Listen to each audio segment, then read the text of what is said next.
y compartimos.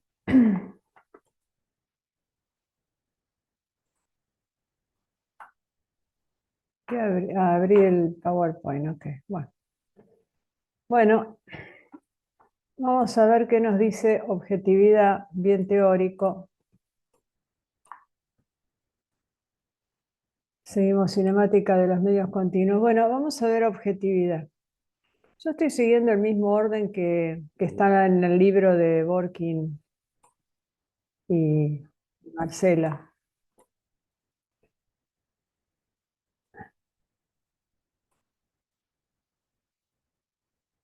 Bueno, entonces dice que necesitamos leyes físicas y medidas objetivas. Esto a lo que está refiriendo es que si hablamos de movimientos relativos, no hablamos no sistemas de coordenadas, sino movimientos relativos. Eh, entonces, si tengo dos observadores y uno se mueve respecto del otro, lo que queremos necesitamos que para lo que hacemos nosotros, para lo que vemos nosotros, ¿no? Para que tenga sentido lo que nosotros vemos en esta materia y en la próxima, si la hacen, y todo este grupo de materias, es que las leyes, todas las ecuaciones que hacemos, todo lo que hagamos tenga sentido en un sistema de referencia y en el otro, que tengan la misma forma en un sistema o en el otro. Entonces, es decir, como dice acá, que sean indiferentes al marco de referencia, que pueda pasar de un sistema a otro con ecuaciones similares. Y bueno, insisto, no estamos hablando de sistemas de coordenadas, sino de movimientos relativos. Entonces, primero vamos a hablar del principio clásico de objetividad, que es cuando un sistema rota y se traslada respecto del otro, pero no se deforma. Y luego el concepto de objetividad ya más general, en que hay otros cambios generales en el marco de referencia, por ejemplo, coordenadas curvilíneas, y acá en vez de objetividad se puede llegar a llamar covariancia. Las leyes objetivas son un subconjunto de las covariantes. Covariancia es más amplio. Las demostraciones no, creo que no aportan demasiado y en este caso las obvié porque me gustaría más llevar a otras cosas, otros lados. En el libro están y bueno, y si quieren las vemos en algún momento, pero no me pareció que aportaran mucho. Bueno, entonces, acá explican lo que acabo de decir, lo dice Ogden, que es bueno, uno de los capos en toda esta materia, en toda esta temática. Entonces es el tema de que si tengo dos observadores en un movimiento relativo, que tenga las ecuaciones matemáticas y físicas, las deducciones de las ecuaciones respecto a propiedades macroscópicas valgan lo mismo en una situación que en la otra. Las deducciones, las ecuaciones. Es decir, que la relación que lo que nos importa a nosotros básicamente, entre tensiones, tenga la misma forma para ambos observadores. Eso es lo que buscamos, por eso necesitamos que sean objetivas las leyes que usamos. Las herramientas que usamos que sean objetivas. Entonces, primero lo definimos en un marco de referencia y transformaciones isométricas, que se refiere que hay una terna fija, una terna móvil, que solo rotan y se trasladan, y ambas cartesianas, ¿no? Entonces hago un mapeo entre un espacio R3 a otro espacio R3, defino un suceso y lo quiero transformar en otro marco de referencia. Ese es el mapeo. Decimos que la distancia entre los puntos se conserva. Esto acá molesta. Y que los intervalos de tiempo y el orden de los eventos también. Es decir, estamos hablando de mecánica newtoniana. Si no, lo que hacemos tiene que ver, todo lo que decimos tiene que ver con eso, con mecánica newtoniana. Y vamos a introducir un tensor Q que depende del tiempo, pero que sabemos que es ortogonal, y función del tiempo ya lo dije, que es ortogonal. Entonces voy directo a las definiciones, ahorro todas las demostraciones y decimos que un tensor lagrangiano, o sea, material, es objetivo cuando no es afectado por cambios del marco de referencia. Entonces es siempre objetivo un lagrangiano. El eucleriano es objetivo, un tensor espacial, o sea, un tensor euleriano es objetivo cuando ante cambios de marco de referencia se transforma según estas leyes. Si es un vector o un tensor de orden 1 como la velocidad, transforma según este producto, ese tensor Q del que hablamos, por la velocidad en ese otro marco de referencia. O sea, la diferencia entre B y B asterisco es que uno es una velocidad en el marco de referencia quieto, fijo, y el otro es, el asterisco es la velocidad en el marco de referencia móvil. Si la transformación entre uno y otro para pasar del móvil al fijo es simplemente multiplicando por este tensor de segundo orden, decimos que el tensor euleriano es objetivo. Y en cuanto a un tensor de segundo orden, se define como objetivo cuando se transforma según esta otra ley, Q, S asterisco, Q traspuesta. Eso, bueno, hay una serie de ecuaciones para llegar a esto. Y un tensor de dos puntos es objetivo cuando operando sobre un euleriano objetivo produce un lagrangiano objetivo. Pero bueno, el lagrangiano en realidad dijimos que siempre es objetivo. Y una ley física es objetiva cuando está expresada por tensores objetivos. Después vamos a ver un contraejemplo. En el caso de objetividad general o covariancia, o sea, cuando los dos sistemas de referencia ya no solamente es un tema de rotación y traslación, sino que también puede haber otro tema, por ejemplo, que sean coordenadas curvilíneas, como decíamos, o alguna otra cuestión. Vamos a decir que los tensores y vectores son objetivos en general o covariantes cuando sus componentes evolucionan según las ecuaciones de pullback o pushforward. Eso también se demuestra en las ecuaciones, en el libro obviamente están todas, pero bueno, son demasiadas ecuaciones todo. Un tensor de dos puntos es covariante cuando lo es considerando su índice espacial. Bueno. Y un tensor lagrangiano es covariante. Acuérdense que si el índice espacial estamos hablando si un tensor de dos puntos, si es covariante o es contravariante. Bueno, en cuanto a los subíndices, el subíndice y el supraíndice, a eso se refiere a subíndice espacial. Y un tensor lagrangiano es covariante cuando no es afectado por los cambios del marco de referencia. La objetividad clásica, como dije, es un subconjunto de la covariancia. Como dije recién, la ley física es objetiva en su sentido clásico, en el sentido covariante, cuando está expresada por tensores covariantes. Ahora veamos un contraejemplo. Por ejemplo, buscamos un vector que no sea objetivo. Por ejemplo, bueno, tengo z y z punto. Dice que la velocidad de las partículas no es un vector objetivo y la aceleración tampoco lo es. Ven que transforma según leyes que no son las que dijimos antes, las que pusimos antes. Por otra parte, porque si esta es la posición, esta es la posición de la partícula, C de t es la posición del centro de coordenadas y QZ asterisco en el tiempo t asterisco, el que nos lleva a donde está la partícula en el sistema de referencia asterisco. Para ir de uno a otro tengo que ir con esta ecuación y habíamos dicho que el vector era objetivo si solamente transformaba con QZ asterisco, pero acá tenemos también este pedacito. Así que esto no es objetivo y en consecuencia la velocidad tampoco, porque también no transforma de acuerdo a lo que dijimos hace un rato que debía transformar para que sea objetivo. Y si derivo esto y calculamos la aceleración, nos pasa lo mismo, tampoco es objetivo.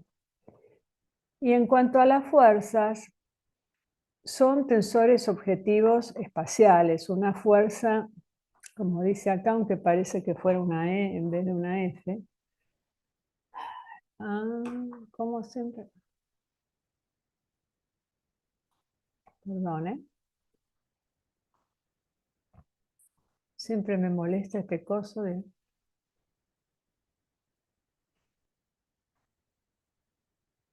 Acá dice F, esto es una F. Ft es igual a Sq de t por F asterisco. Entonces, las fuerzas es un vector que sí es objetivo. Las fuerzas son tensores de orden 1, objetivos espaciales, todo bien. Pero la segunda ley de Newton, fuerza, masa por aceleración, no es objetiva porque la aceleración no lo es. Entonces, si bien las fuerzas en sí mismas son objetivas, la segunda ley de Newton no lo es. Aparecen, como dice acá, un montón, las fuerzas de inercia, el sistema que rota no es inercial, hay aceleraciones, nuevos términos como la fuerza de inercia, Coriolis, etcétera, etcétera. Entonces, bueno, cuando hacemos las transformaciones, en todas esas cosas se tienen en cuenta. Esto es absolutamente teórico, es como que uno podría llegar al final de la historia sin tener esto en la cabeza, pero desde un punto de vista conceptual necesitamos verlo. Y sobre todo para los que piensan a lo mejor desarrollar con esto, seguir, digamos, desarrollando elementos o haciendo algún desarrollo teórico más fuerte, es necesario tener. Si quieren las demostraciones, ya les digo, están en el libro, las vemos en otro momento. Este es uno, objetividad. Vamos a cerrar todo lo que molesta. Vamos a buscar más archivos. Tasa de deformación.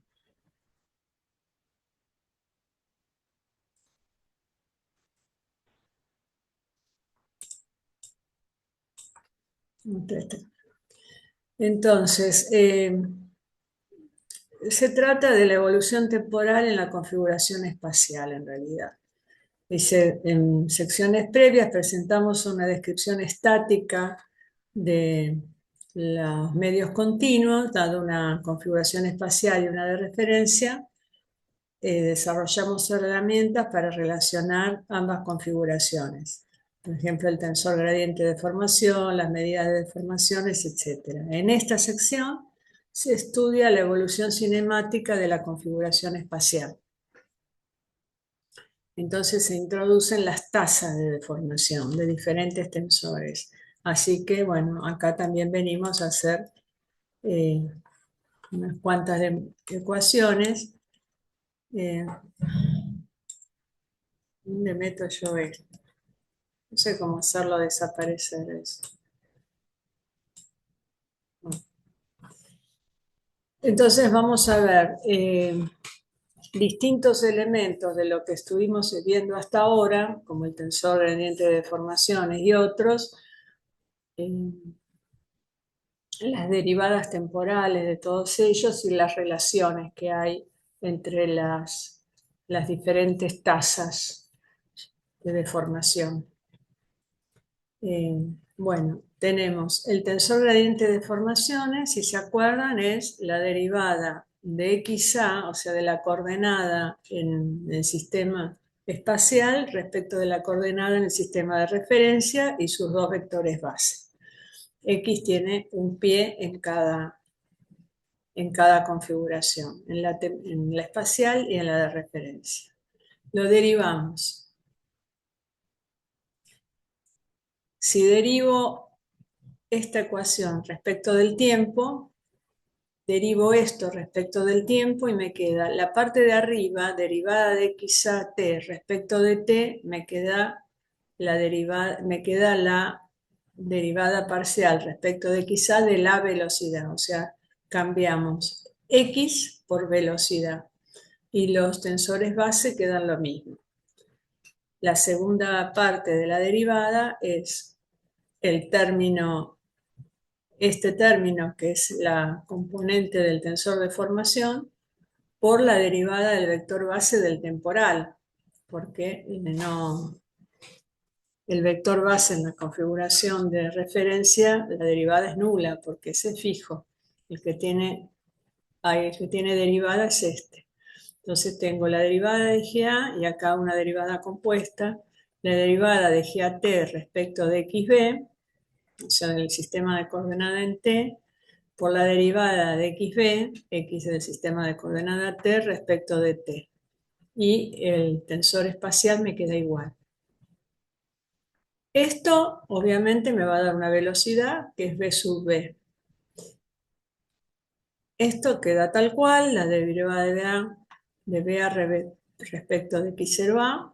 Acá están los tensores base. Estos dos están acá. Y en cuanto a esto tengo este término que está acá y este es el famoso símbolo de Christoffel de segunda clase, que ya lo estuvimos viendo. ¿Y qué es esto, no? La derivada de un GAT, de un vector base t respecto de una coordenada en t, x, me da el símbolo de Christoffel con esta nomenclatura. Si esto es a y esto es b, acá me queda b, multiplicado por un tensor. O sea, la derivada del tensor o del vector, el tensor de grado 1 del vector, es Christoffel con otro tensor de grado 1, con también el tensor de grado 1. Así que de acá me va a aparecer un señor como este. Simplemente que le cambiamos las letras para armonizar con el resto, cambiamos los índices, esta chiquita la cambiamos por la L y entonces acá en lugar de una A le pusimos una L que nos quedó acá y nos queda esto. Seguimos un poquito más de álgebra. Esto nos queda tal cual, pero ahora hacemos la derivada de BA respecto a un XLT, o sea, como que multiplico y divido por XLT, una coordenada en T, me queda la derivada de BA respecto de XLT y esta. La derivada de XL en T por X0A. Y esto es el término de un tensor de gradiente de informaciones, derivada de xt respecto de x0. Tengo otra vez el XLA, esto acá también, acá está el señor Christoffel, y acá está la velocidad, y acá están los tensores. Entonces, ahora este con este son iguales, salen como factor común.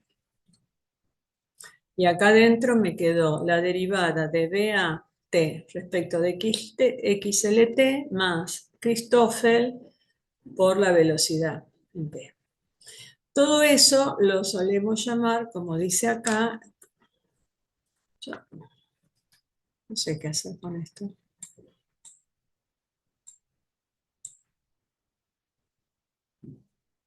Bueno, no sé. Perdón. Todo esto lo solemos llamar con esta nomenclatura BA barra L y en T, por supuesto, ¿no? Este término. Cuando veamos BAL, es todo esto. Es BA respecto de XL, es Christoffel y es BD. Todo eso es BAL. Bueno, entonces me quedó este término BAL por el término del tensor. En definitiva,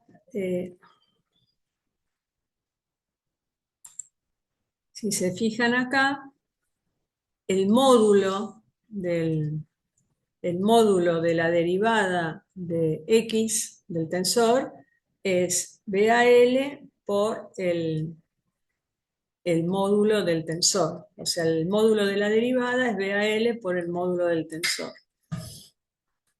Vamos a seguir un poquito usando esto. Esto que vimos recién, obviamente, es función de las coordenadas del sistema espacial por el tiempo, como todo lo que vemos. Y esto es lo que vimos recién. El módulo de x punto es BAL XLA. Esto, solamente este pedacito, decimos que definimos con esto el tensor gradiente de velocidades. Es solamente esto, BAL por GAT por GLT. O sea, esto es euclídeo en la configuración espacial y acá tenemos los dos vectores, uno covariante y el otro contravariante. Esto es el tensor gradiente de velocidades. Como esto es el módulo del tensor gradiente de velocidades, lo podemos escribir al tensor gradiente perdón, no, sí, al tensor gradiente de deformaciones, la derivada del tensor gradiente de deformaciones la podemos escribir de esta manera, al módulo, como el módulo del tensor gradiente de velocidades por XLA, por el módulo del tensor gradiente de deformaciones.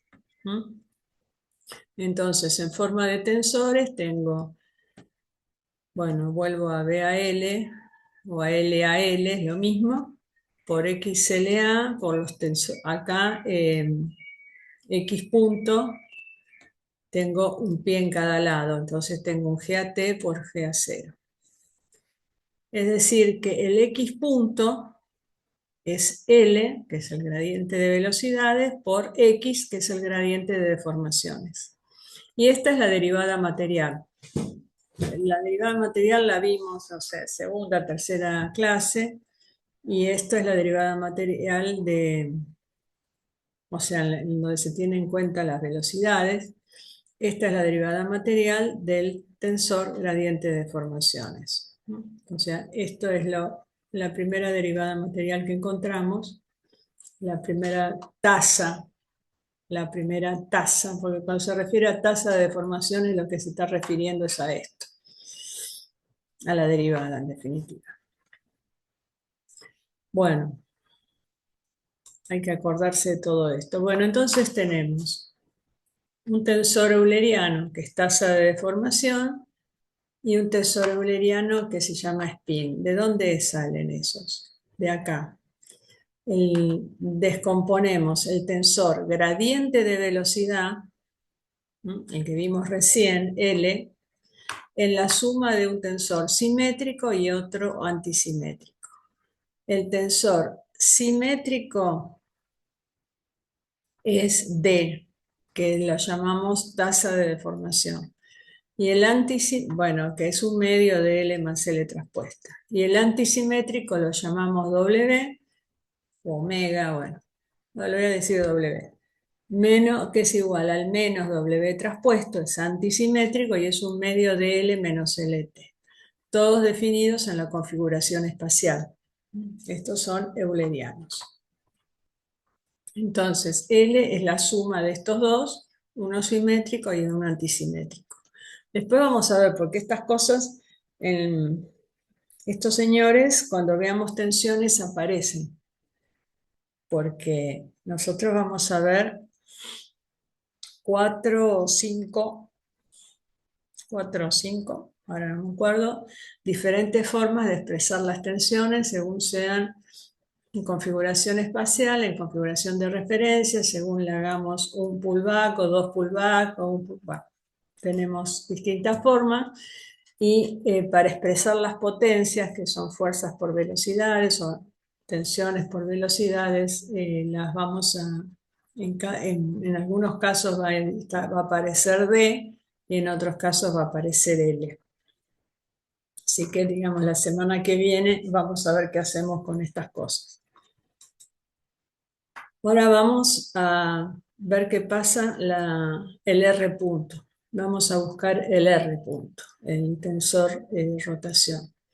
Entonces, tenemos las direcciones principales de hay un proceso de deformación. Bueno, tenemos un sistema fijo, un sistema de un proceso de formación, digamos, lagrangiano y otro euleriano.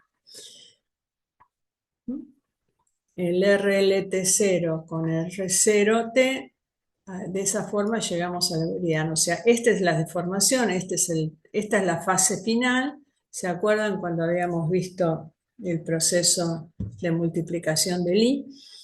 Podemos ir del principio, lo habíamos visto para separar, bueno, como podíamos combinar un proceso separado en distintas partes, digamos, en distintos pasos.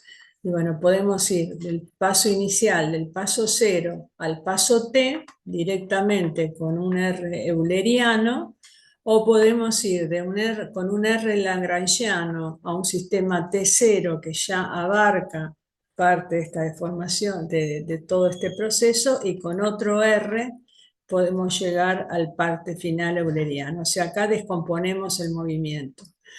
Acá dice ver la ecuación 247b, lo único que dice es algo que acá me dejé sin escribir, me dice simplemente que la simetría del tensor de estiramiento izquierdo. La ecuación 247b lo único que dice es eso. Entonces, tenemos las direcciones principales del tensor estiramiento, como dice, bueno, el machete, direcciones principales o autovectores de módulo unitario, ¿no? Las direcciones principales del tensor estiramiento derecho U en la configuración de referencia forman un sistema cartesiano llamado sistema lagrangiano. Y las direcciones principales de B del estiramiento izquierdo en la configuración espacial también forman un sistema cartesiano llamado sistema euleriano. Y podemos ir de un sistema a otro usando los tensores de rotación como se muestra en la figura. Entonces acá componemos un movimiento y este puede ser directo. Entonces el RE, si se acuerdan de Lie, lo que habíamos hecho con Lie, el RE es, primero pongo el tensor, es igual al producto de estos tensores. Primero pongo el último y después pongo el anterior. ¿Se acuerdan que empezábamos con el proceso último, cómo se van multiplicando los tensores? Primero el último y después el anterior. El orden es ese. Bueno, vamos a ver qué hacemos con esto ahora. El objetivo es encontrar la derivada del tensor rotación.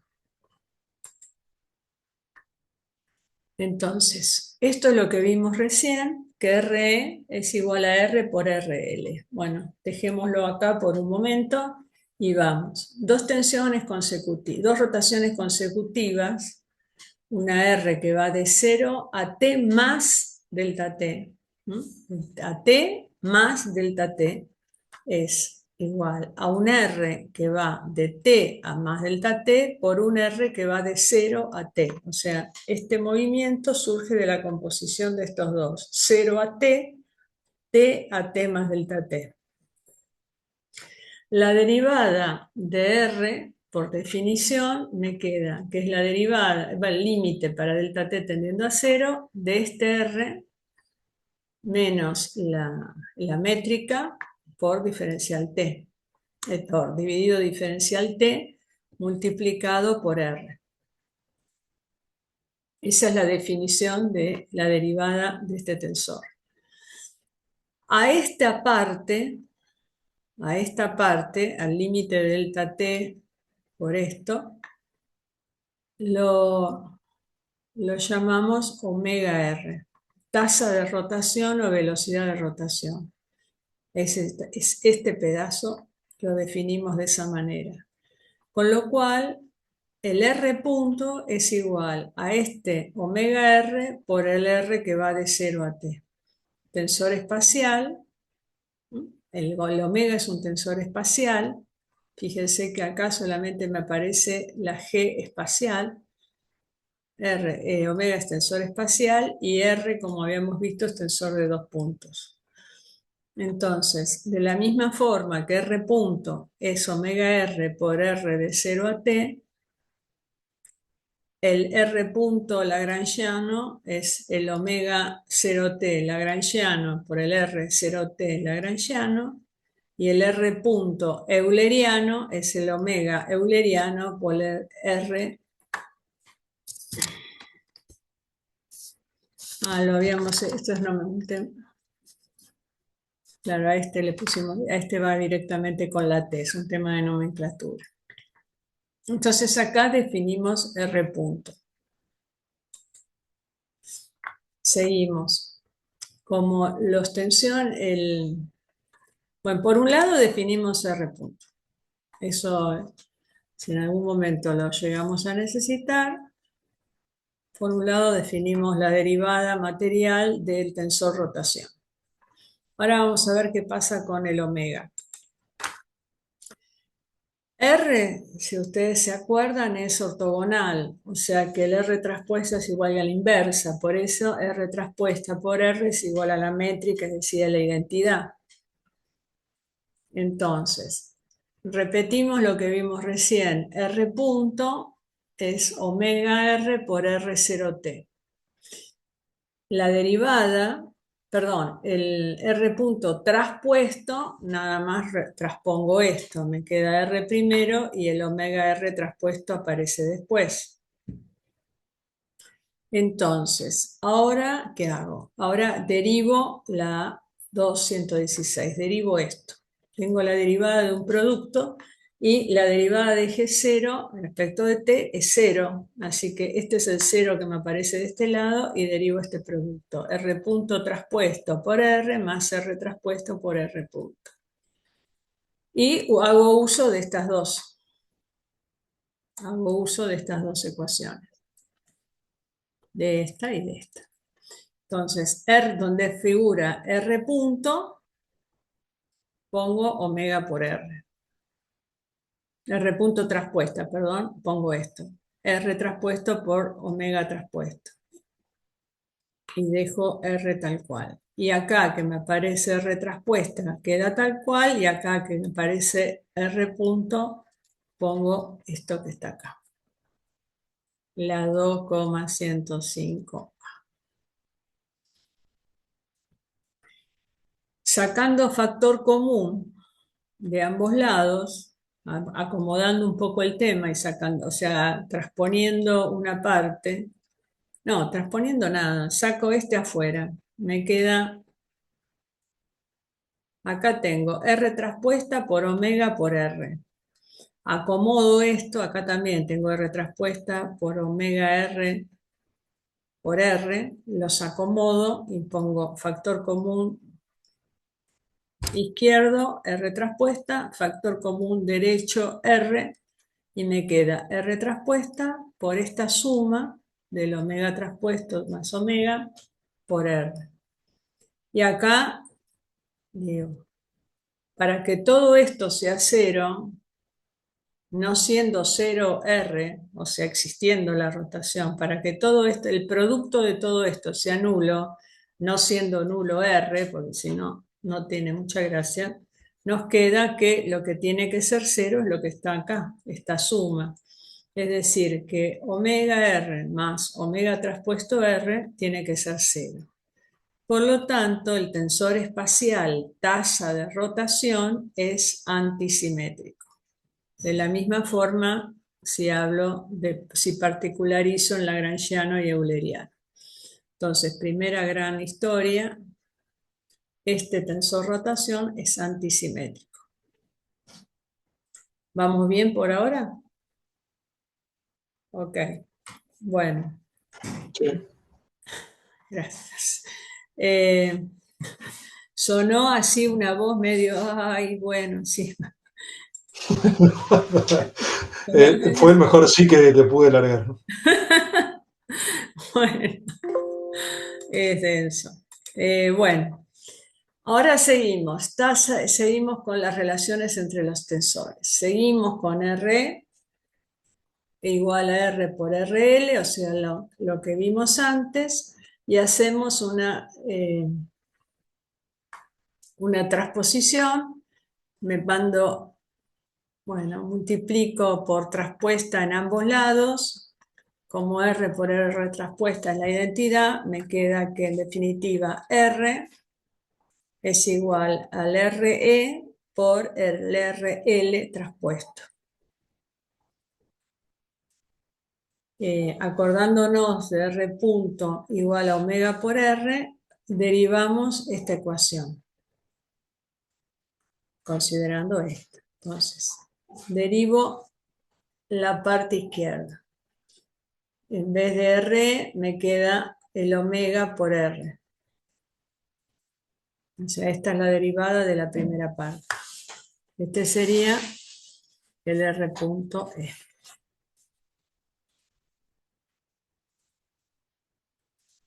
T.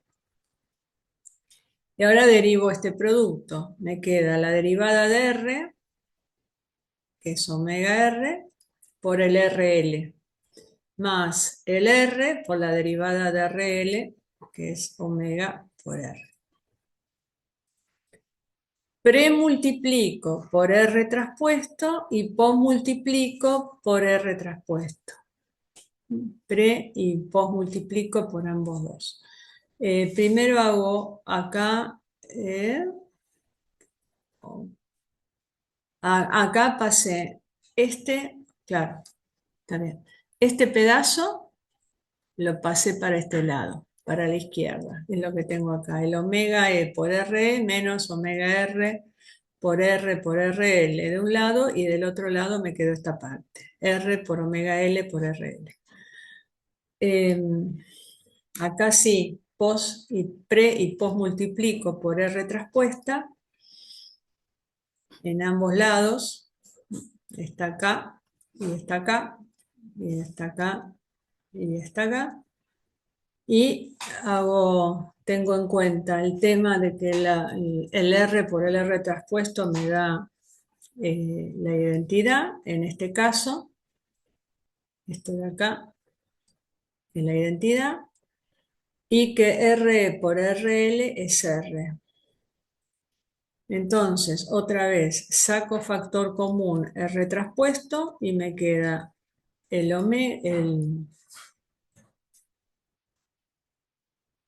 omega E acá, el R acá. O sea, acá tengo RT, omega E por R. O sea, RT, omega E por R. Por R porque este producto me da R. Menos RT, omega R por R, porque esto me da la identidad. RT, omega R por R negativo. Y acá me quedó omega L. Así que es una nueva relación entre el omega E euleriano y el omega lagrangiano y el omega de la rotación completa. Es una nueva relación. Y esto quedó acá, 217b. Bueno, seguimos.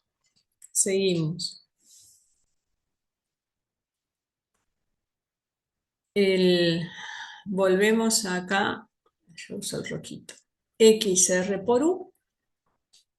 Otra vez está la multiplicación derecha y también vamos a tener en cuenta R punto por omega por R.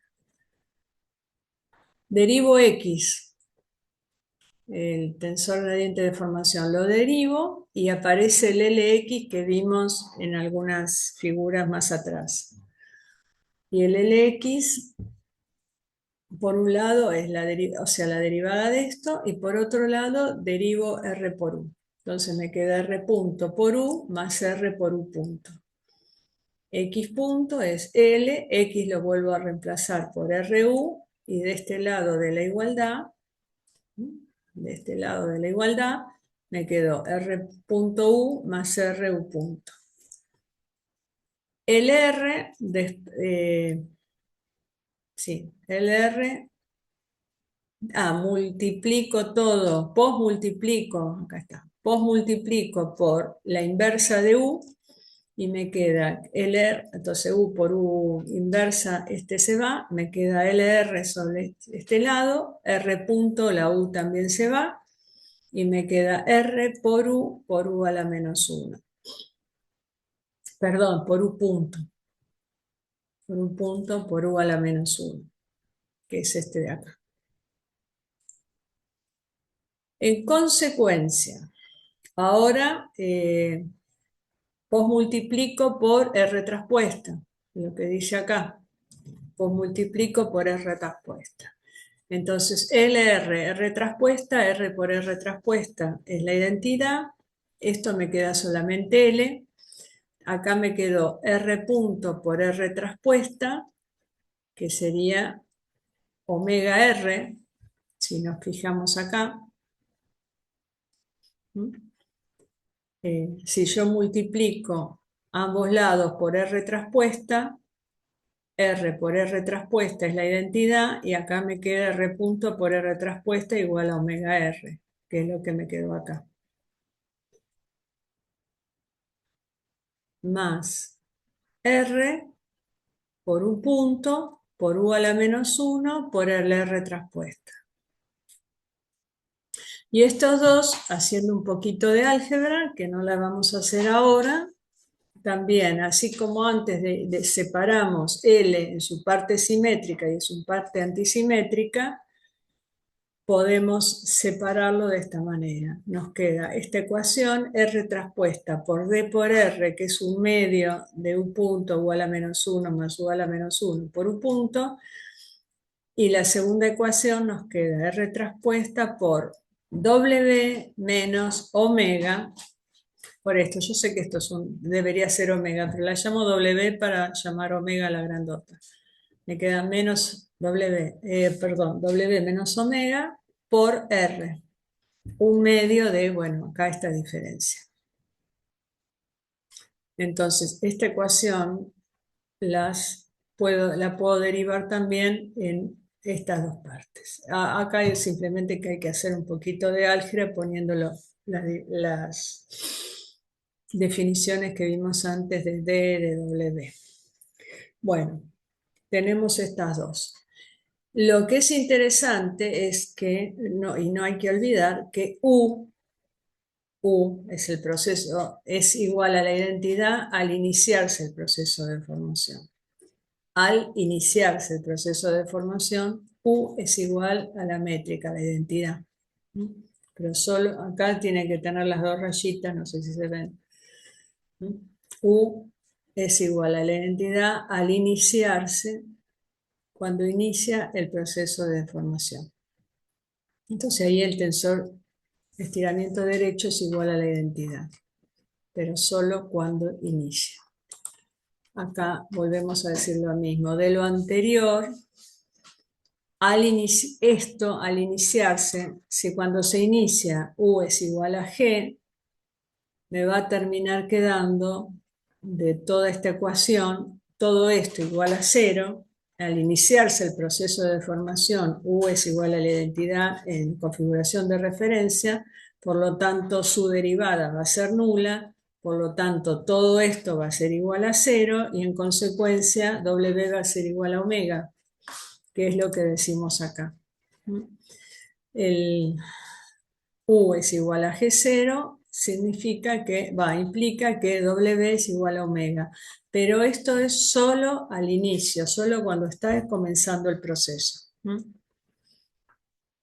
Omega, el spin o vorticidad, W, y omega, el tensor tasa de rotación, lo que vimos antes. Estas son todas las expresiones que estuvimos viendo y este es el proceso de transformación que estuvimos analizando. Acá tenemos las relaciones que estuvimos viendo. Es un resumen de formulitas, digamos, nada más que eso. Entonces tenemos relación entre distintas tasas de deformación. Y acá hay dos ejercicios que también quedan para... Yo no me acuerdo si esto está dentro de los parcialitos, después nos va a decir Fran. No lo vamos a demostrar, igual es sencillo demostrar esto, pero la derivada de epsilon punto, que es un medio de la derivada del tensor de Green, la derivada de Green-Lagrange es un medio de la derivada de Green, es el tensor de deformación traspuesto por D por X. O sea, en definitiva, el pullback, esto es interesante, aunque no parezca, esta ecuación es interesante. El pullback de componentes covariantes del tensor tasa de deformación, este es el pullback. ¿Se acuerdan que el otro día lo vimos en forma de... A ver, vamos a buscar un archivito que tengo por ahí. ¿Dónde está el...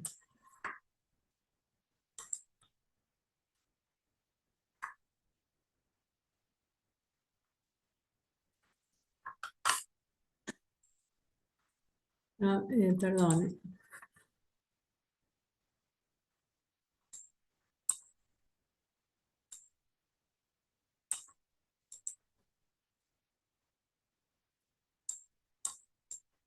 Seguramente todos ustedes son más hábiles que yo con las pantallas, no sé por qué hago tanto lío. Quería simplemente abrir esto, lo mío era humilde. Yo por si no se acuerdan, algunas formulitas que habíamos visto el otro día, en el caso del pullback de componentes tensoriales, por ejemplo, en el caso de tensores de segundo orden, lo que llamábamos el T bemol,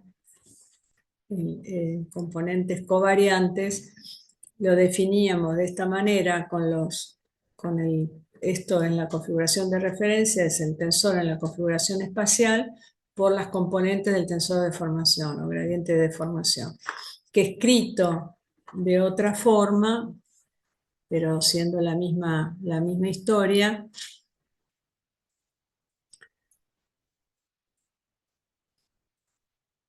escrito de otra forma, esto que está acá, habíamos dicho que lo podemos escribir de esta forma. No, este número va para acá. X traspuesto por T por X. ¿No? O sea, esta es la forma de escribir. Podemos escribir el pullback de esta manera. Y esto es lo que estamos haciendo acá.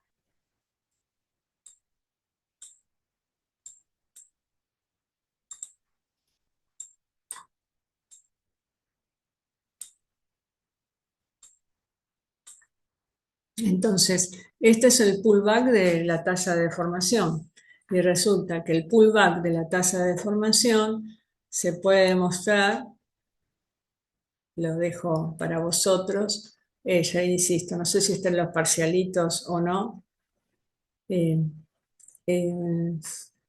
directamente un medio de C punto, el tensor de Green, y si antes se acuerdan cómo se definía el tensor de Green-Lagrange, que estaba definido en función del tensor de Green y de la identidad. Entonces el epsilon punto me queda un medio de C punto y es el pullback de D. Esta relación es importante. Esta relación es muy importante.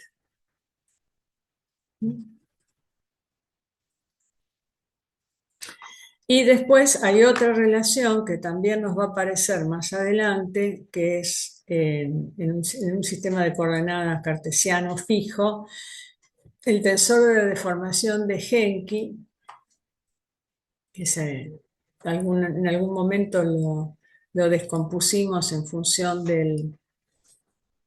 ¿Se acuerda que Henke es el logaritmo de U? Habíamos dicho Henke, lo definimos como el logaritmo de U. Bueno, con sus correspondientes rayitas y sus T y toda la historia, bueno. Lo habíamos descompuesto en función de los autovalores y nos había quedado que Henke expresado de esta manera. el R lagrangiano por el logaritmo de los autovalores de U por el R lagrangiano traspuesto. Si derivamos todo esto, acá aparece RL, la derivada del logaritmo, que es sería A, esta matriz a la menos 1 por la derivada de esa matriz, por el RL traspuesto, más, etcétera, etcétera. Todo lo que vimos antes, la derivada de RL por el logaritmo, por RL traspuesta, y ahora nos falta el último término. Entonces, RL, logaritmo, y la derivada de este otra vez, como está traspuesto, aparece RL traspuesto. Se ve feo, pero bueno, de acá, al pasar de acá a acá es muy sencillo, y nos queda el Genki punto, la derivada de Genki, que también en algún momento la vamos a usar por ahí. No me acuerdo si hoy u otro día, pero ya aparece otro día. Bueno, estas son las relaciones en las tasas de deformación. O sea, herramientas que ya, bueno, ya hay significado físico, porque todo esto tiene que ver con deformaciones. Y la semana que viene que vemos tensiones y deformaciones ya van a ir acopladas. Entonces, en algunos casos aparecerán uno de estos elementos, en otros casos aparecerán otros, pero ya los vamos a usar.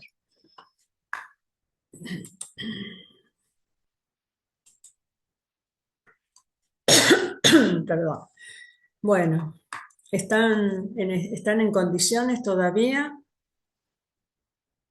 Fuimos muy rápido. ¿Quieren un intervalo o seguimos? Yo no tengo problema. Si querés seguir. Yo seguiría. Seguimos, ok.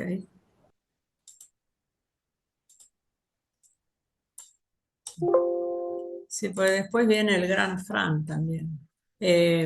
Bueno, ahora que nos toca. Derivada del I.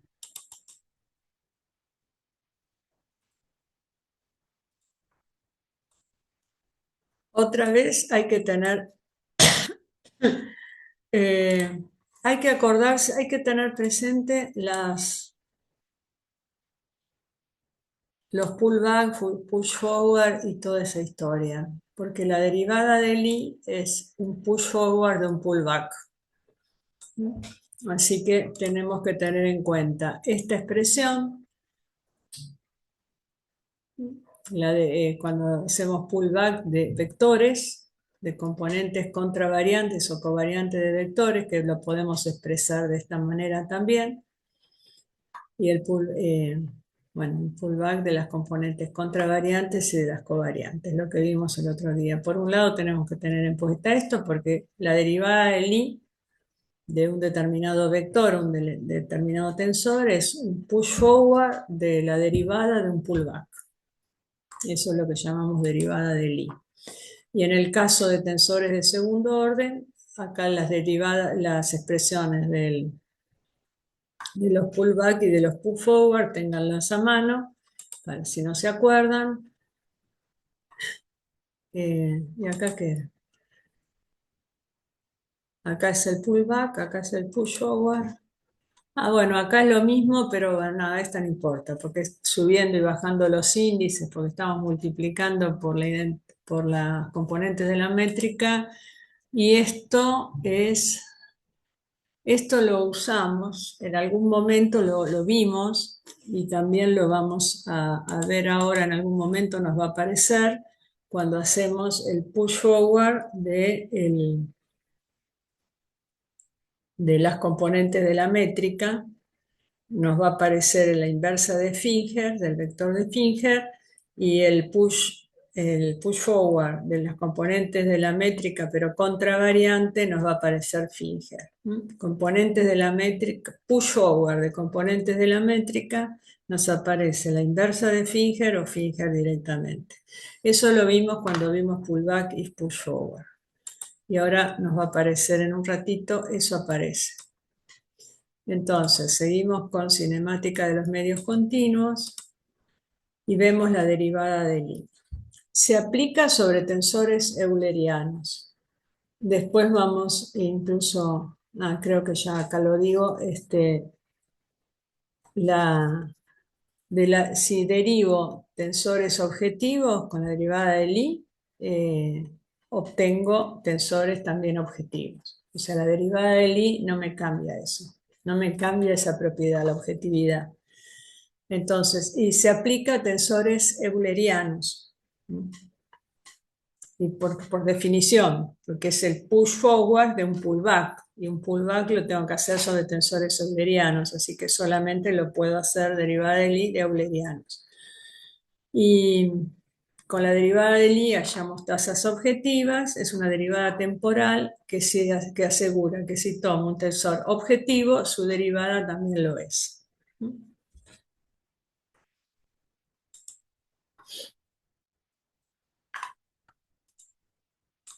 Ok, bueno, entonces se aplica sobre tensores eulerianos. Acá este mamarracho me quedó de alguna clase.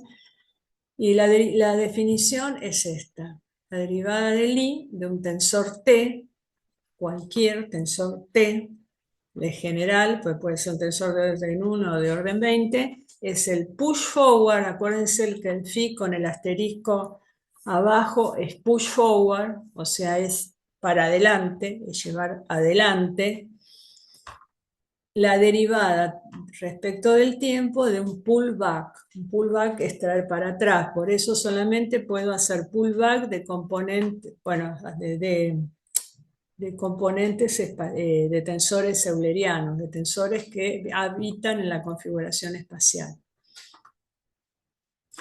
La derivada del I de un escalar, empezamos por el escalar. El tensor este acá no sé qué, no, bueno, es lo mismo que tenemos acá. El pullback de un escalar es un escalar. Entonces lo primero que escribimos, esta parte, el pullback del escalar es el escalar. Y ahora tenemos que hacer el push forward de la derivada del escalar, de una derivada total. Y el push forward de la derivada de un escalar es la misma derivada del escalar. La derivada del I, entonces, es esta derivada total, la derivada de alfa respecto de t, que, teniendo en cuenta lo que nosotros trabajamos, que esto viene a ser la derivada parcial de alfa respecto de t, más la derivada parcial de alfa respecto de la coordenada, por la derivada de la coordenada respecto de t, y me da la velocidad. Hago la derivada total de alfa. En definitiva, esto es lo que definimos como derivada material del escalar. Entonces, la derivada del I de un escalar, que es el tensor de orden 0, bueno, es la derivada material del escalar, que tiene en cuenta que aparece la velocidad en juego.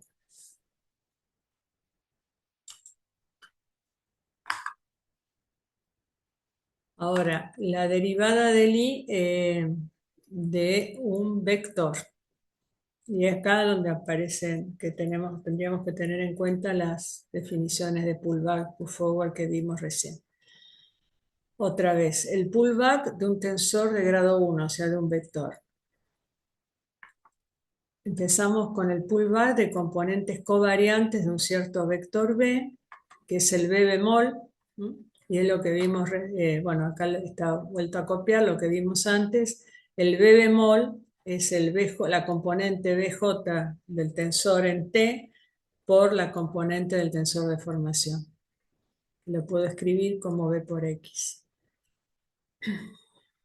Entonces, la derivada del I de un tensor de orden 1, de un vector W, componente covariante, es el push forward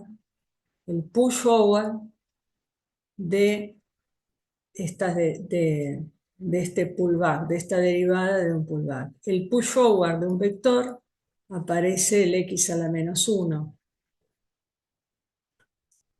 Eso no, para ser sinceros, acá tenemos que pensarlo a partir de esto, porque en push forward directamente nos mandamos con Bueno, porque así está en el libro y lo dejé así, pero bueno, el push forward directamente pusimos los de tensores de segundo orden. Pero veamos, el push forward de un tensor de segundo orden covariante, me aparecen las componentes del inverso de x. Es decir, puede ser x a la menos t por x a la menos 1. Pero aparece la inversa. Si en lugar de un tensor de segundo orden era uno de primer orden, era un tensor de un primer orden, bueno, en la inversa aparece una sola vez. No lo demostramos, pero bueno, así como habíamos demostrado lo anterior, en la clase de pullback podíamos llegar a demostrar esto. Entonces, este era el de segundo orden y por analogía sacamos el de primer orden, nos quedamos tranquilos que es este, que aparece solamente x a la menos 1 una vez, digamos. Por la derivada respecto de t del pullback, del WJ, que lo definimos de esta forma. Por la componente que queremos pullbackear, yo pullbackeo, tú pullbackeas, y por la componente del tensor de formación.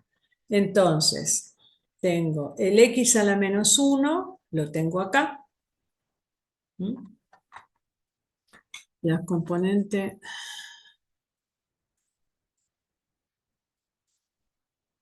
este pedacito está acá. La derivada de xa, 0, faltaría el 0 por x, respecto de xj, parecerá ser traspuesto, no está muy bien la letra. Y acá adentro me aparece la derivada, claro, acá ya me aparece la derivada de x respecto de xa, o sea, la componente del tensor de formación. Esa es la componente del tensor gradiente de deformación por la derivada material de WJ, que es lo que ya sabemos que es la derivada de la componente respecto de t más la velocidad por la derivada de W respecto de x, respecto de la coordenada, más W. Está bien, más W, y acá están las componentes del tensor de formación, pero como está derivado respecto de t, la derivada de x, que tendría que venir acá arriba por ser componente del x grande, la coordenada en x, ya derivada respecto del tiempo, me apareció la velocidad. Entonces, acá me queda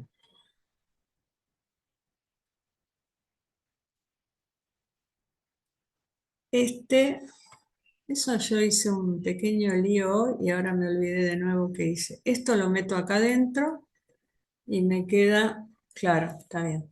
Este término queda tal, este lo meto acá adentro. Entonces, me queda la derivada de xl respecto, en t respecto de xj en t. Y eso, no, de L no, de una I. La derivada de x en t respecto de xj en t, porque quizás se va, y entonces ahí me aparece un delta. Metiendo esto acá adentro. Y acá, este me queda WI, y este multiplicado acá, otra vez, esta parte se me va y me queda la derivada de la velocidad respecto de este de acá, que está acá abajo, que es el XJT. O sea, acá lo único que hago es una distributiva. Entonces me cambia, ojo, cambia el XA por el XJ. Entonces, la derivada del I del vector, componente covariante, es la derivada de la componente respecto de t, del W, ¿no? del vector W, más la derivada de la componente W respecto de la coordenada XA por la velocidad, más la derivada de la velocidad respecto de x, de la coordenada, por la componente del vector.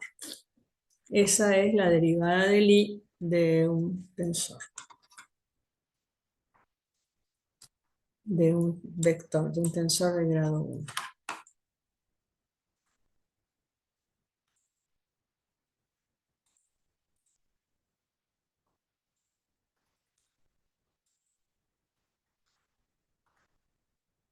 La contravariante, porque acá hicimos la derivada del i de las componentes covariantes.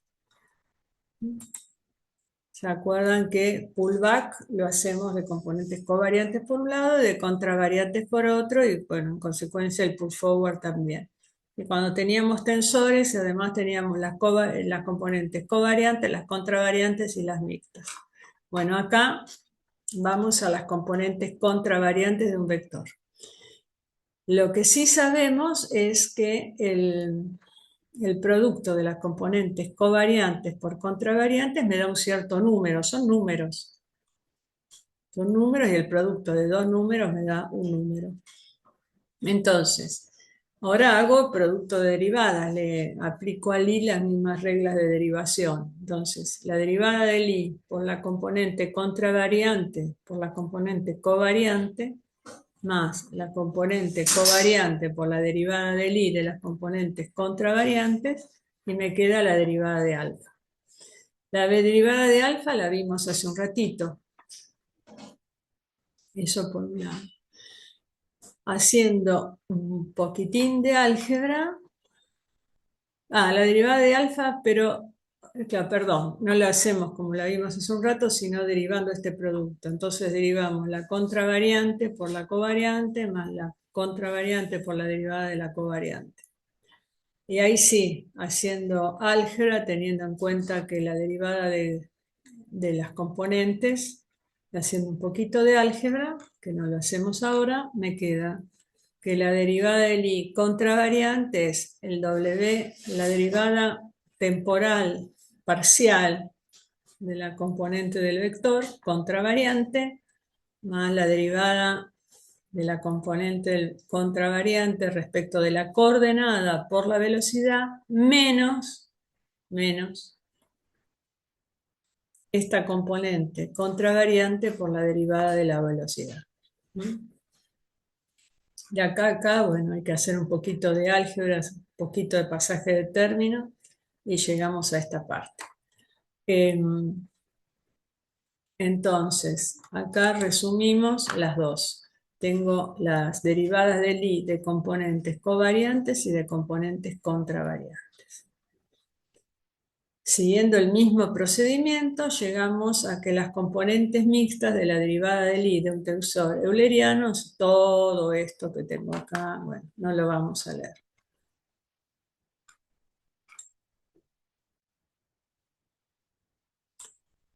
¿Están vivos todavía? Hola, hola. Sí, Siempre. sí, sí. Yo asumo que el único que está vivo es Aldo, pues el único que, el único que contesta. Bueno, yo entiendo que esto es. Bueno, es materia. Pasa que esta materia, cuando vemos tensiones ya empezamos a aterrizar. Las próximas clases son, bueno, ya compatibilidad también es algo que conocemos. Está bien, acá escrito de otra manera, pero conocemos. Pero después vienen tensiones, relaciones constitutivas, elastoplasticidad, o sea, ya vienen cosas escritas de otra manera, de formas generales, pero ya son cosas que tienen para nosotros otro significado, digamos. Acá entiendo que son conceptos poquito, nos vamos un poco en lo abstracto. Las últimas clases, si nos queda, o bueno, aunque no, porque ahora tengo que hablar algo, pero bueno, en algún momento podemos ver algún proceso en que se haya usado toda esta historia algún paper, algún trabajo en que todo esto se haya usado. Bueno, no todo, parte de esto se haya usado y también podemos ver algún trabajo concreto, digamos. Pero bueno, eso vamos a ver cuando lleguemos. Por ahora, derivada del I entonces del tensor métrico del espacial. La derivada del I de la métrica espacial componentes covariantes es el push forward de la derivada respecto de T del pullback de las componentes del tensor G, también componentes siempre covariantes, ¿no? Y esto lo vimos recién en ese resumen de fórmulas, habíamos visto esto, que está escrito esto, que lo vimos en la clase de pullback y pull forward, que el pullback de GABT, de las componentes de la métrica, covariantes, acá en forma de tensor, o sea, con sus correspondientes vectores base, es el G bemol y no, habíamos demostrado que es igual al tensor de Green. Entonces, nos queda que la derivada del I de la métrica, componentes covariantes, es el push forward de la derivada de Green, componentes covariantes. Entonces, una interesante relación entre, que bueno, acá ya lo habíamos visto, entre la métrica y el tensor de Green.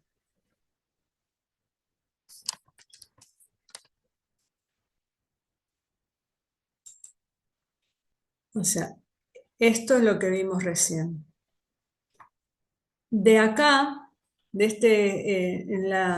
el archivo anterior quedó esto en que no lo demostramos, pero habíamos puesto esta expresión, que la derivada de Green-Lagrange era un medio de la derivada de Green y era igual al pullback en definitiva del tensor tasa de deformación, esto lo vimos hace un ratito. Entonces, bueno, nada, C punto es 2 veces todo este pedazo de acá. Las componentes C punto, componentes covariantes, es desarrollando esto y lo que ya vimos en sus componentes, es 2 veces las componentes del tensor tasa de deformación, componentes covariantes, por las componentes del tensor tasa, del tensor de deformación. Y bueno, esto,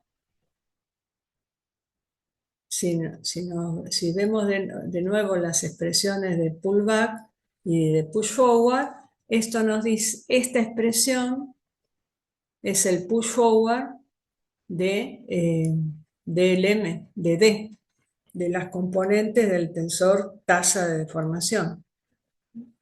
Eso lo vimos cuando vimos acá. Push forward de componentes covariantes. Escrito de otra forma, pero son las componentes del tensor. Como está escrito la nomenclatura que está usada.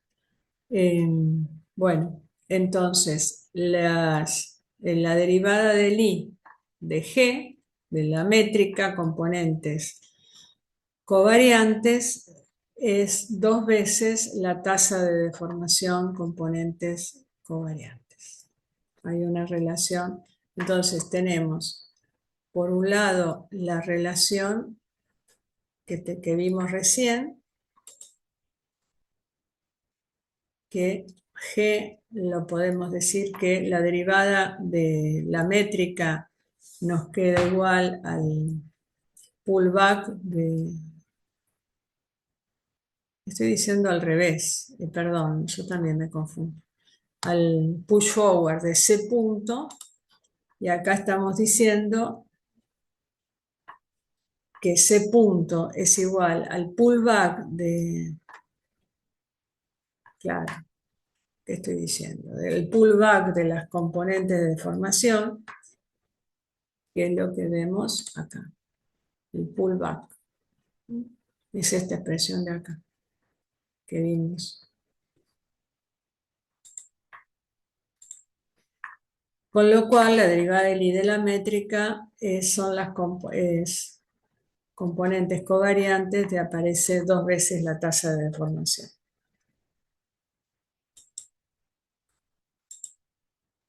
Vamos ahora al tensor de Finger. Estuvimos trabajando con Green. Vamos a Finger.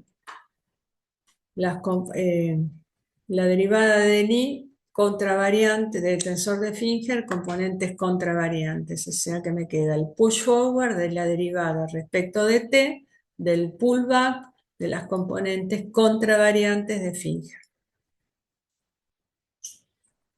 Esto es una de las ecuaciones que vimos cuando vimos pullback y push forward, y que veíamos recién en el resumen también.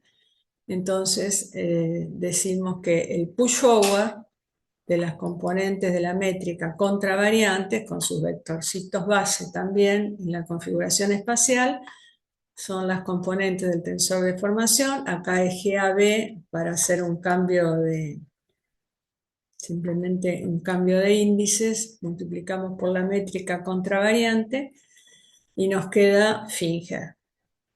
Entonces, resulta que el pullback de B contravariante es, porque si el push forward de la componente de la métrica es B, o al revés, el pullback y el pull forward se relacionan mando los X para el otro lado. O sea, lo que está en X de un lado pasa. En un pullback está X, en el pull forward correspondiente está X a la menos 1, y así. Fíjense acá, ¿no? Por ejemplo, acá tengo un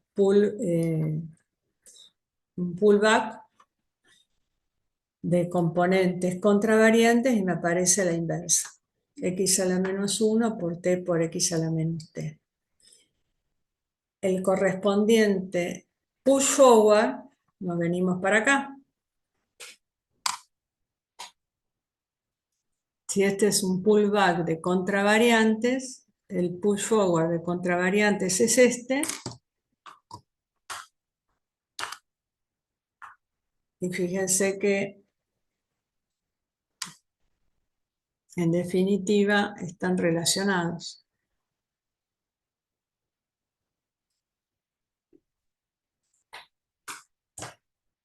Entonces, acá está, no, es cierto que en vectorial no habíamos puesto el pull forward. Entonces, si tengo que el pullback es con X, el pull forward será con X a la menos 1, etc. Entonces, si el push forward de la métrica contravariante son en definitiva, son las componentes del tensor de Finger, puedo decir que el pullback de las componentes contravariantes de Finger son las componentes contravariantes de la métrica. En consecuencia, la derivada de eso es lo que iría acá adentro, ¿no? Esto que está acá, es lo que iría acá adentro. Entonces, para sacar la derivada del I, todavía lo tengo que derivar respecto del tiempo. Pero como esto es un G0, derivado respecto del tiempo es 0. Por lo tanto, la derivada del I de las componentes contravariantes del tensor de Finger es nula, que es lo que tenemos acá.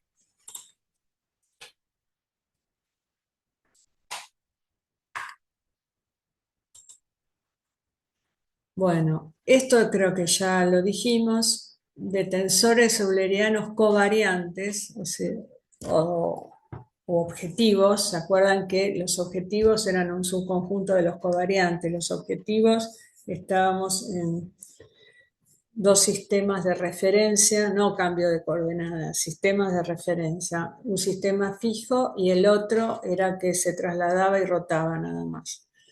Y en el covariante, además de eso, puede haber distintos sistemas de coordenadas, puede ser una cosa más completa. Pero la cuestión es que está demostrado, no lo demostramos, que de tensores eulerianos covariantes con la derivada del I pasamos a tasas covariantes. Las tasas son eso, derivadas, ¿no? Bueno, pasamos a tasas covariantes y de tensores objetivos pasamos a tasas objetivas con la derivada del I. No nos altera ese tema. Bueno, una de las conclusiones que vimos antes, bueno, para justificar la próxima figura, habíamos dicho que tensores y vectores son objetivos en general o covariantes cuando covariantes los llamamos decimos objetivos en general o covariantes serían sinónimos cuando las componentes evolucionan según las ecuaciones de pullback o pushforward.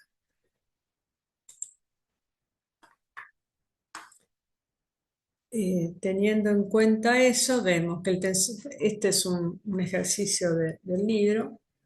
El tensor gradiente de velocidades, L, que vimos antes, no es objetivo en el sentido clásico y por lo tanto tampoco es covariante, pero su parte simétrica sí lo es, porque es la derivada del I de un tensor objetivo. O sea, bueno, este no lo habíamos visto, pero ¿por qué me lo salteé? Sí, me lo salteé, perdón.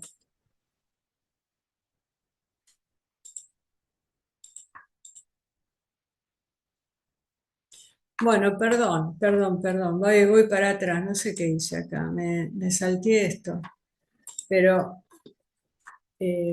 si nos acordamos también que el pullback de las componentes de Almansi, ¿se acuerdan? Almansi es el tensor de formación, pero en la configuración espacial. El pullback de las componentes de Almansi covariantes termina, bueno, con sus tensores base correspondientes en la configuración de referencia es Green-Lagrange. Eso lo vimos también cuando vimos pullback y pushforward. Entonces, la derivada del I de las componentes covariantes del tensor de Almansi es el pushforward de la derivada del pullback de las componentes contravariantes de Almansi. Y eso, por lo que vimos el otro día, esta relación, esto lo pongo acá adentro y me aparece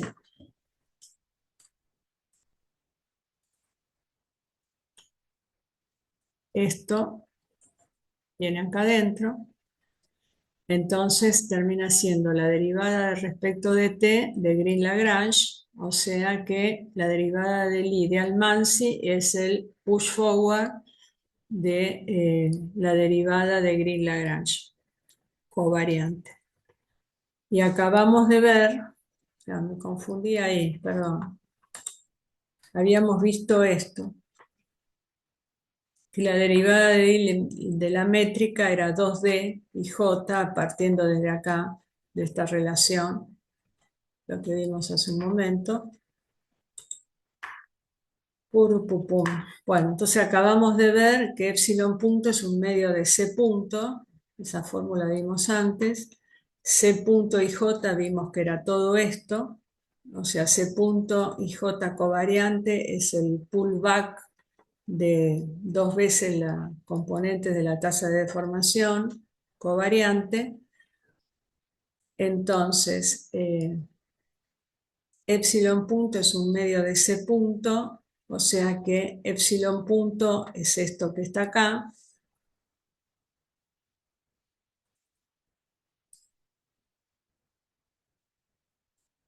Es un medio de C punto, o sea que epsilon punto en definitiva es este. O sea que epsilon punto en definitiva es el pullback de las componentes de la tasa de deformación. Por lo tanto,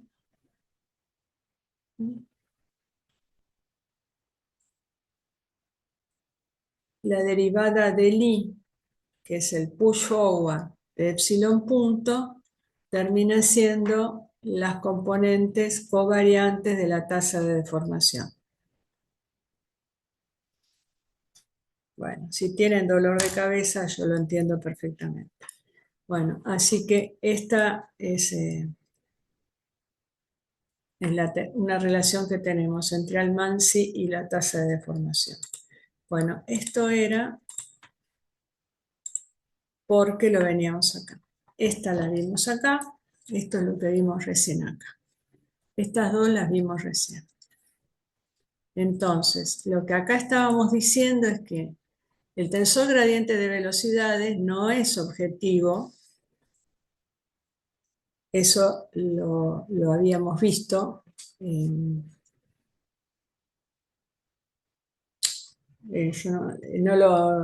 Bueno, no es objetivo por la forma de transformación que tiene, no corresponde al Q por L por Q, Q por L asterisco por Q, eso que vimos que era la relación de los tensores de segundo orden para que sean objetivos. L no lo cumple.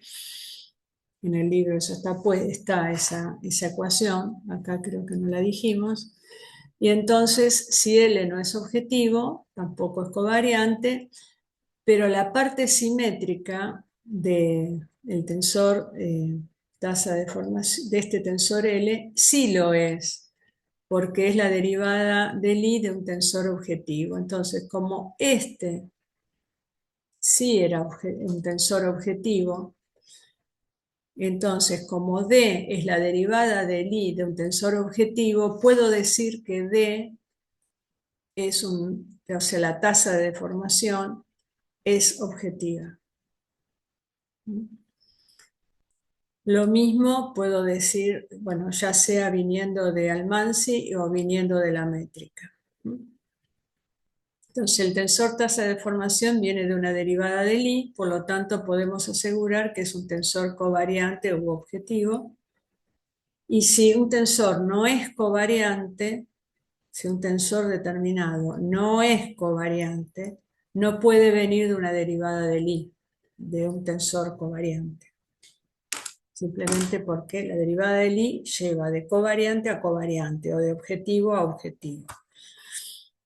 Entonces, bueno, eso. Me pasa que esto, bueno, no vimos en detalle quiénes eran o no objetivos o no, pero bueno,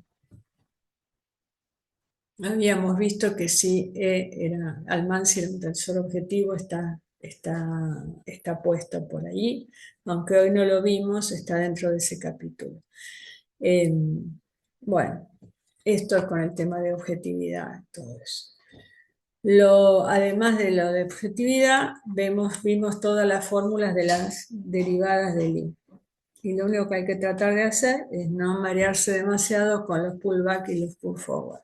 Eso también va a aparecer más adelante. Bueno, este capitulito termina y si aguantan 10 minutos más vemos compatibilidad, que lo vemos muy rápidamente, y ya la semana que viene vemos tensiones. Preguntas veo que no hay. Asumo que cuando no hay preguntas es porque, bueno, es todo complejo. Pero bueno, hay que acordarse, son fórmulas y son fórmulas. Lo más conceptual, en definitiva, como concepto, es esto que estamos hablando de acá, que este sabemos que es objetivo porque viene de la derivada del I de un objetivo. Eso es concepto, todo lo demás son deducción de fórmulas. Y ahora nos queda este último, que es el de compatibilidad. Y la semana que viene nos vemos lo de tensiones. Creo que todos los presentes son ingenieros mecánicos, por lo tanto no van a tener problema de tensiones, con las tensiones que a veces tenemos químicos y ahí se nos presenta, les cuesta un poquito más esa parte. Compatibilidad. Esto, yo no, en las materias de grado se ve el tema de compatibilidad. O sea, nosotros podemos deducir, en base a fuerzas, deducir tensiones. Y ahí hay un camino que es directo, que está todo bien. No hay que demostrar más nada. sea, a partir de un sistema de fuerzas o temperatura sí, o alguna otra causa. A partir de eso calculamos las tensiones. Es un camino que no hay más nada que demostrar. Pero también podemos,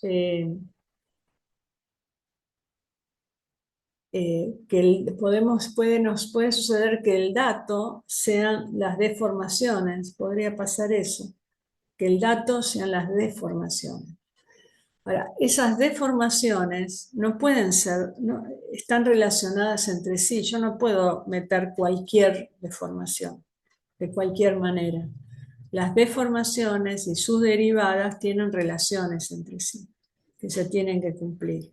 Y esas son las ecuaciones de compatibilidad. Entonces, acá lo que dice es, el camino, digamos, más directo, llamémosle, es asumiendo la existencia de un mapeo, es calcular las componentes tensoriales de las diferentes medidas de deformación. Eso no hay historia. Y de ahí pasamos a las tensiones, no hay ningún problema. Pero si en lugar de esto comenzamos definiendo las componentes tensoriales de unas medidas de deformación, la libertad de acción que tenemos es limitada, porque esas medidas de deformación tienen que cumplir determinadas condiciones. Y estas condiciones son las que se llaman las condiciones de compatibilidad. Entonces, tenemos la configuración en T. Si a partir de esa configuración calculamos las deformaciones, ahí va todo ok.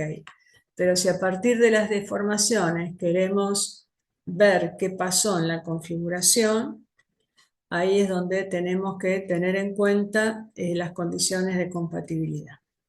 A ver si esas deformaciones pueden existir o no. Trabajamos en espacio euclídeo, o sea, sistemas de referencias X, Y, Z o el que sea, pero 3 ejes. Y entonces, en el espacio euclídeo, el tensor de Riemann-Christoffel es nulo en la configuración espacial. Eso es algo que se demuestra en este trabajo. Y este tensor, como es un tensor de cuarto orden, tiene 81 componentes. 81, o sea, tendríamos 81 condiciones de compatibilidad. Pero, oye, ¿qué pasó acá? Pero hay simetrías. Entonces, el PRSQ es menos RPSQ, o sea, la simetría de los de las dos primeras componentes. Las simetrías acá, PRSQ es menos RPRQS, o sea, da vuelta las dos últimas componentes, los dos últimos índices, y PRSQ, podemos decir que SQPR, acá hay una igualdad, y se cumple también esto. Esto puede ser que no me acuerdo si en el apéndice del libro de Borkin esto está puesto. Pero bueno, si no hay que ir a un libro de matemática. Entonces, en definitiva, nos quedan, si tenemos en cuenta de estas simetrías o antisimetrías, y nos quedan 6 ecuaciones de compatibilidad, que son R1212 igual a 0, 1313, 1213, 1323, 1223 y 2323. Estos componentes del tensor de Riemann-Christoffel, estas 6 de sus 81, nos quedan estas 6 en definitiva que se tienen que cumplir, debido a todo esto que ya conocemos. Entonces, esto sí, A79 es que es el apéndice del libro de Borkin-Goldschmidt. Entonces, las componentes de Riemann tienen esta expresión, no la leo, pero está toda escrita en función de Christoffel. Y el señor Christoffel lo expresamos de esta manera: un medio de las derivadas de las métricas respecto a los sistemas de coordenadas de que estemos trabajando. Si consideramos este Christoffel acá adentro, en esta parte nos queda esta primera ecuación.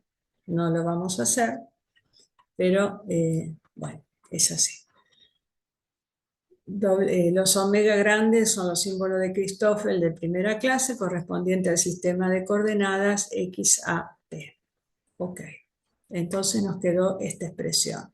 Si seguimos reemplazando a los señores Christoffel,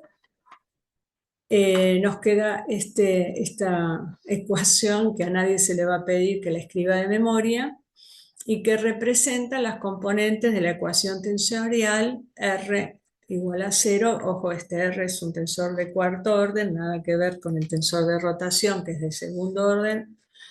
Será la misma R, pero son distintas rayitas, así que este es el tensor de Riemann. Y haciendo pullback sobre esas componentes, acá ven que directamente en la expresión de pullback que vimos antes de las componentes covariantes, que teníamos dos veces las componentes del tensor de formación, acá las tenemos 4 veces, se deducen las mismas. Para tensores de distinto orden, en las cuestiones de pullback y su forward se deducen de la misma forma que lo hicimos para uno y dos componentes. En consecuencia, este es el pullback de las componentes espaciales del tensor de Riemann, componentes covariantes, y es igual a 0. Y esas son nuestras condiciones de compatibilidad. Esta es la expresión general. Si vemos, por ejemplo, volvemos al Green-Lagrange. Si ponemos Green-Lagrange en expresión de sus coordenadas, nos queda desarrollando esto, nos queda que el epsilon AB, las componentes alfa-beta, perdón, de Green-Lagrange, es un medio de la derivada del desplazamiento en alfa en t respecto de la coordenada zb en 0, más la derivada de la componente de desplazamiento en beta en t respecto de la coordenada z alfa en 0, y por el producto de estas derivadas. La derivada de la componente de desplazamiento gamma en t respecto de z alfa 0 por la derivada de u gamma en t por z beta 0. Esta parte es la parte no lineal. Si nosotros trabajamos con grandes desplazamientos, tenemos que tener en cuenta esto.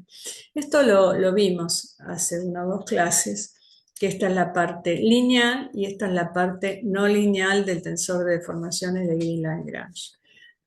Entonces, en caso de este ejemplo, vamos a trabajar con cinemática lineal, por lo tanto, la derivada de u alfa respecto de z beta 0 es muy chiquita, por lo tanto, esta parte, como es producto de dos cosas chiquitas, consideramos que es nulo, y nos queda la expresión de deformaciones que siempre consideramos en cualquier trabajo lineal, en cualquier desarrollo lineal, ¿no?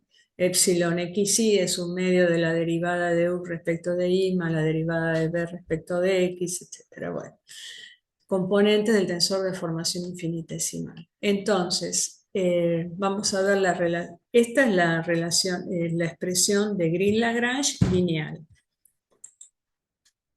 Entonces, el dato que tenemos son las 6 componentes de deformación. Ese es el dato que tenemos, porque de acá supongamos que esto lo conocemos alfa beta, alfa alfa, beta beta, beta gamma, todas las componentes de deformación. Las incógnitas son las componentes de desplazamiento, o sea, esto es al revés.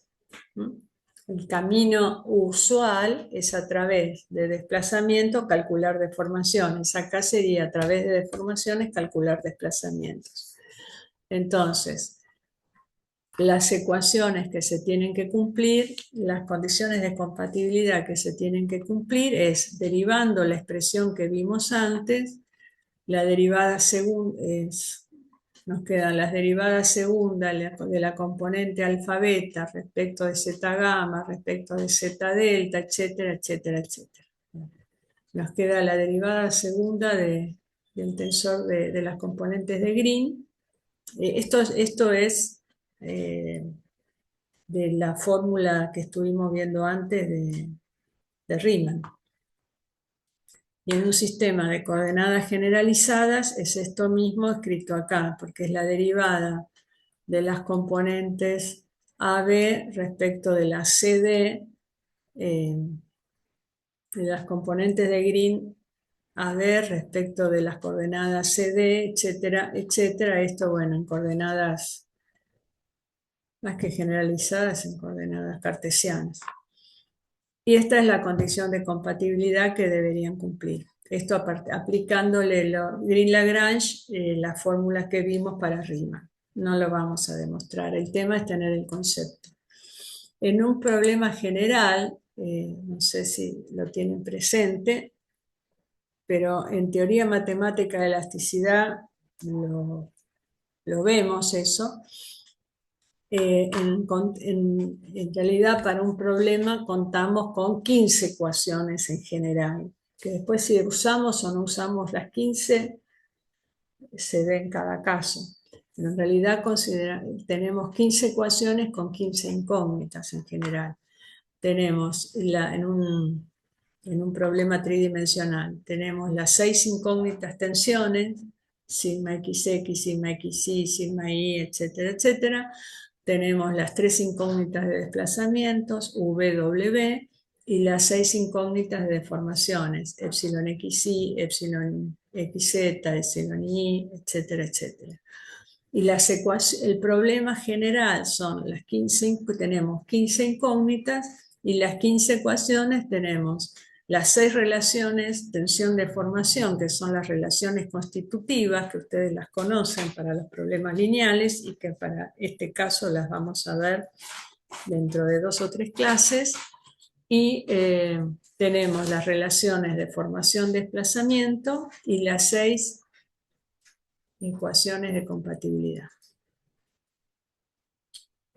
Entonces, tenemos todas estas son las ecuaciones con las que contamos y estas son las incógnitas que tenemos.